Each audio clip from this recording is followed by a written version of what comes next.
Our 1965 Clark Cortez motorhome's fuel tank restoration has not gone as planned. First, there was the sheared brass outlet fitting. That's not good.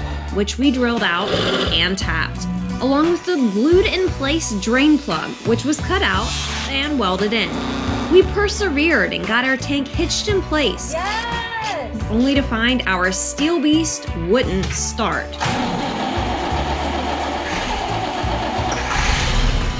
So what's the problem now? I hate carburetors so bad. And can we get our old lass to start?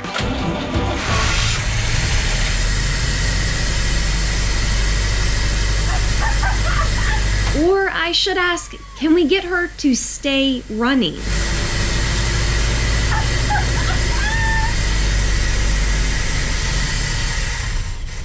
But I'm getting ahead of myself. It always has a way of like making me so happy and then letting crushing you down. We're overhauling an antique RV. 1, 2, 3. Before our greatest adventure yet.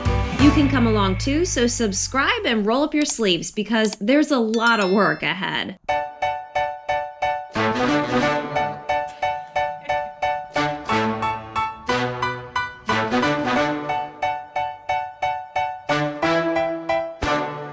After attempting without luck to use a fuel pump to pull fuel from our tank to our engine, we decided we needed another plan. Pumps prefer to push fuel instead, so Andy disconnected the fuel line to connect the pump closer to the tank. Meanwhile, I disconnected the fuel line to the carburetor to catch gasoline that would hopefully make its way into our engine. So as soon as it starts spurting out, shout me and I'll disconnect the fuel pump, okay? Okay. You ready? Yeah. Okay, let's give it a whirl.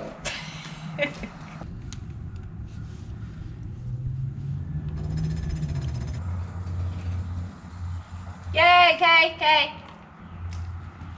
Are we sure? Yeah. That's good news. What I'm going to do now is I'm going to run the pump a bit more. Let's put maybe like half a cupful in just to make sure we've got all the air out of the system. Okay. Okay? You ready? Yeah.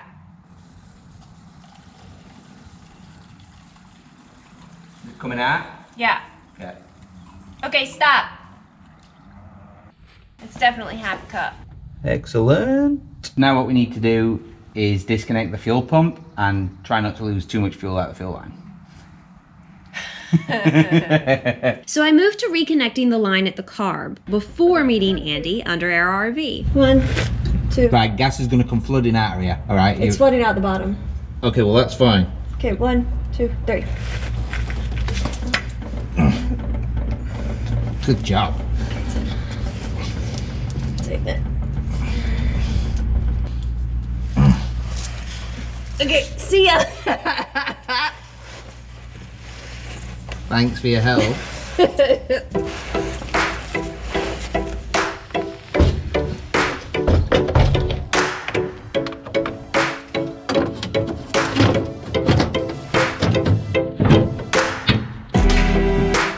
Now one would think our Cortez would start.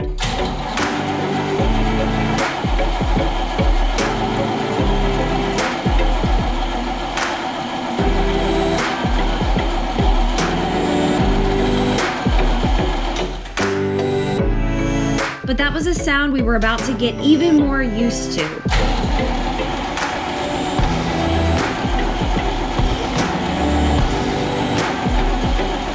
So we employed starter fluid. Hello, starter fluid, my old friend.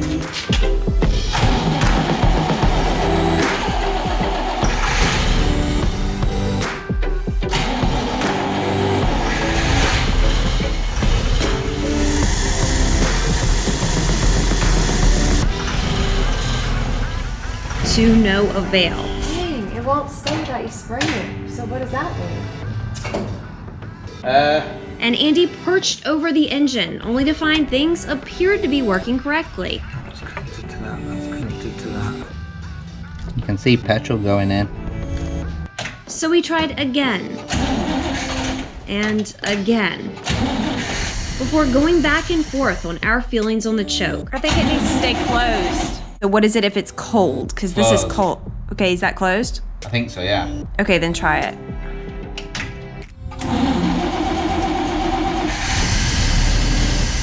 Gosh, what about halfway?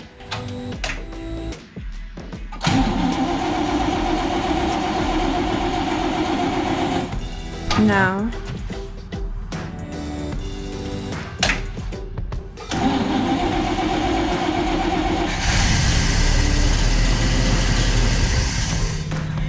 I don't think it needs to be closed at all. It's not a hot day, and the engine isn't even hot. You know what I'm saying? So you want it all the way open? Yeah, but it just still keeps dying.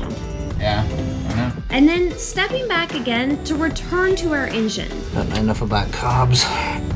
I'll be honest, I felt pretty helpless around this point because while I have undoubtedly learned more about vehicles than the average person, this was beyond my knowledge. So I assisted the only way I knew how. I gave Andy space to think. See if we can make a bit of vacuum with this. Maybe that'll be okay. You ready? Sure. Ready? Yeah.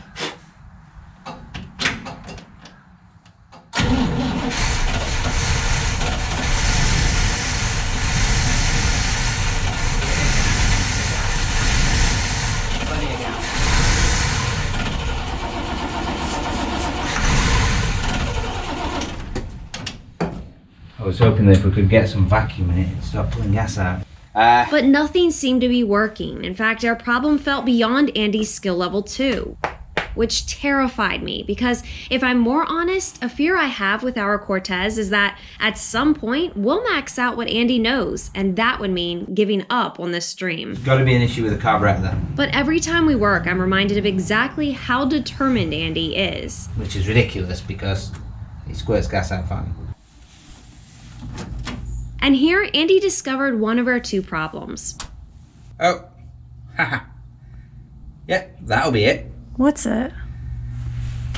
I don't know if you'll be able to see on camera, but that should be clear and it's full of like old varnish. What is it? This is the inlet for the carburetor, so the fuel comes from the pump into here and then it goes through here between this little valve, and that's what keeps the float in the carburetor full of gas. But It's dirty, it's basically. clogged up, so it's not going to run right. So I bet if we clean that out, put it all back together, it'll fire up straight away. You bet. What's your bet? I bet you an Indian meal that you pay for. Okay, I'm gonna bet you some good old southern food, some fried catfish, mac and cheese, and greens that you're gonna pay for. I kind of want to lose. We'll see who wins. You. Now you can see all the way through it. Yay.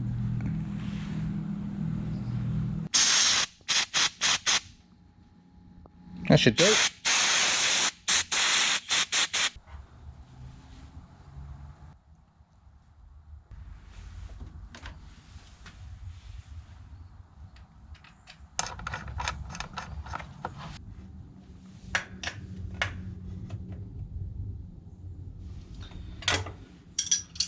Okay, let's try firing it up. Should take a few turns to fire over as it pulls the gas through. And then it might start, it might not, we'll see. We'll play it by ear. You think it'll work? Maybe.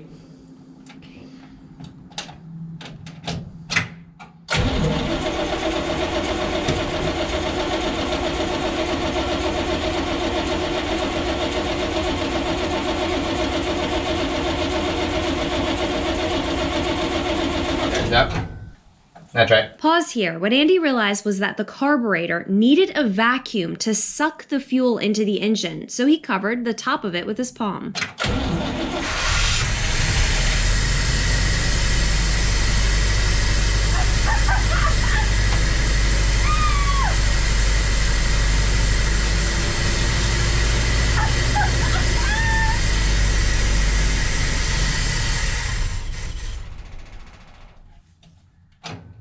Okay, that's fine. It might do it a couple of times. It might just take... Try firing it up again.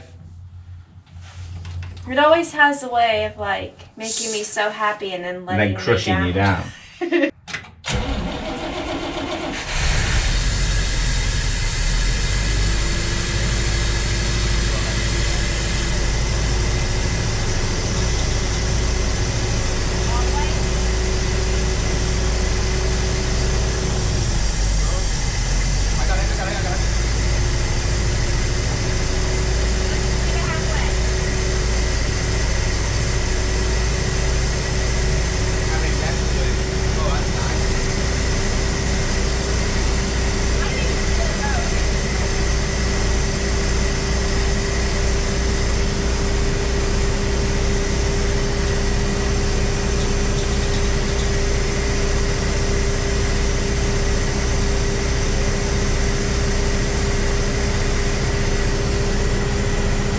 gauge working?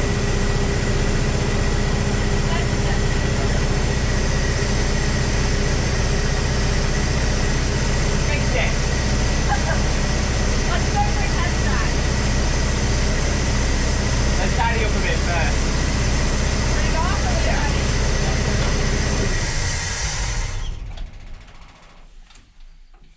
Yes! We come from super good news to not so good news. We decided to turn the Cortez on one more time just to test things, and that's when we found our carburetor leaking.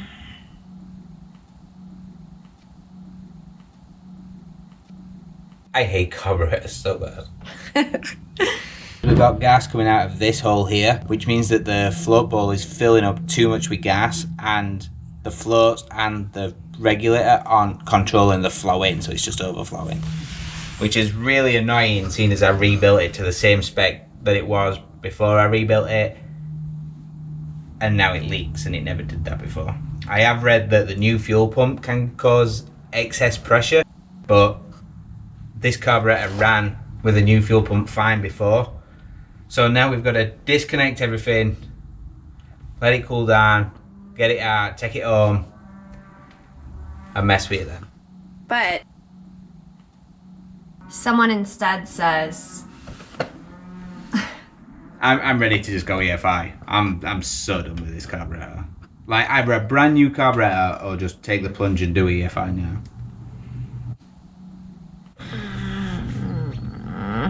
Like, I'll buy EFI myself, I don't care.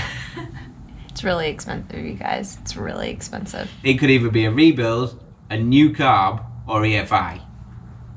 Let's pause again. We decided not to take the carb home and instead took it apart at the farm. That's where Andy found the last problem.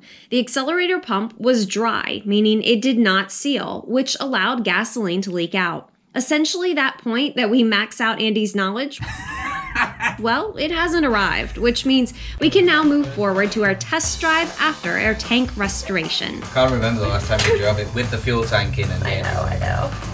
Okay, let's go. Oh, choke out. Do you want to drive?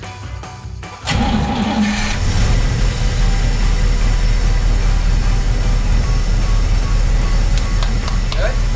Go!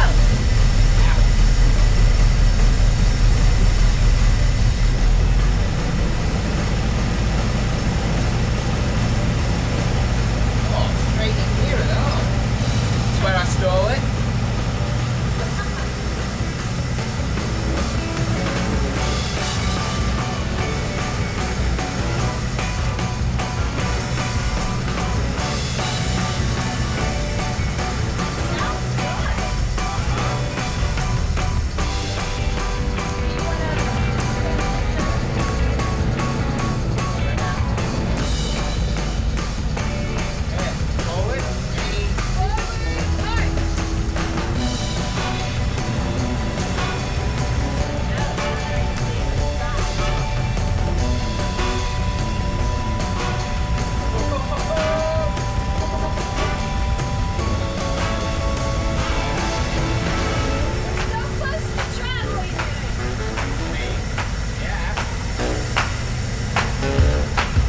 With the carb now working, we aim to complete the most important engine job, a compression test. This shows exactly how healthy our engine is, and I'll tell you now, you definitely want to hear the results. But that's our next story.